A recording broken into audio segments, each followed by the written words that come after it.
பக்கவாத நோயாளிகள் குணமடையவும் தடுக்கவும் யோகா பயிற்சிகள் உதவுவதாக பல ஆய்வுகளில் உறுதிப்படுத்தப்பட்டுள்ளது.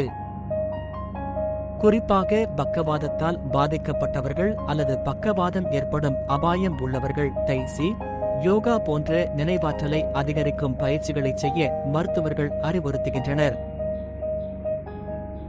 கொழுப்பு, இரத்த சர்க்கரை மற்றும் இரத்த அழுத்தம் போன்றவை பக்கவாதத்தின் ஆபத்து காரணிகளாக இருப்பதால் யோகா பயிற்சி இவைகளை குறைக்கலாம்.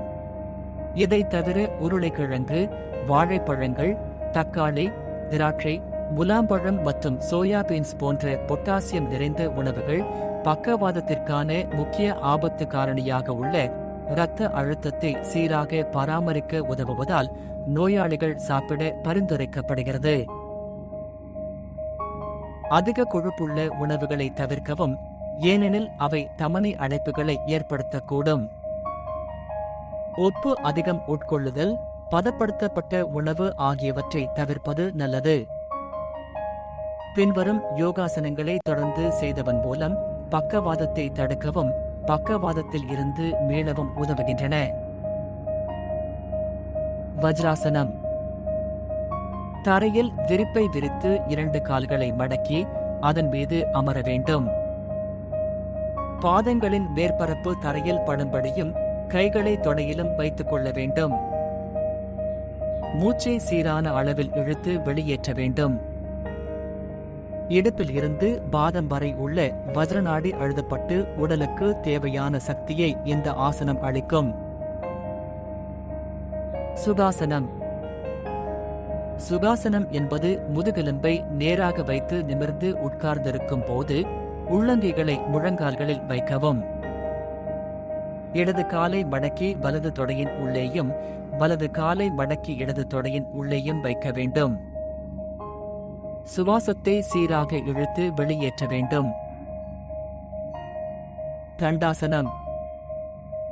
தரையில் விரிப்பை விரித்து நேராக அமர்ந்து கால்களை முன்னோக்கி நீட்டிக்கொள்ள வேண்டும். பின்னர் 2 கைகளையும் தரையில் வைத்து அழுத்தம் கொடுக்க வேண்டும். இந்த ஆசனம் செய்யும் போது முதுகு எலும்பு நேராக இருப்பதை உறுதி செய்து கொள்ள வேண்டும். மூச்சை சீராக இழுத்துக் கொண்டு சுமார் 5 முதல் 10 நிமிடம் அமர வேண்டும். அதோமுக சுவாசனம். தரையில் மண்டியிட்டு வி எழுத்து போல் விரித்து பாதம் மீது அமர வேண்டும். உடல் நேராக இருக்கணும். இந்த நிலையில் கண்களை மூடி கைகளை உயர்த்தி முன்புறம் வளைத்து நெற்றி கைகளை தரையில் பதிக்க வேண்டும். பின்னர் கண்களை திறந்து கைகளை தரையில் ஊன்றி முட்டி மற்றும் கைகளால் உடலை தாங்கும்படி பார்த்துக் கொள்ள வேண்டும். விருட்சாசனம். தரையில் நேராக நின்று கொன்று வலது கால் முட்டியை மடங்கி இடது கால் தொடையில் வைக்க வேண்டும். அப்போது கைகளை தலைக்கு மேல் தூக்கி நமஸ்காரம் செய்வது போல் வைத்துக் கொள்ள வேண்டும். மூச்சை இயல்பாக விட வேண்டும். சுமார் 30 முதல் 35 வினாடிகள் இதே நிலையில் இருந்து மீண்டும் பழைய நிலைக்கு திரும்ப வேண்டும்.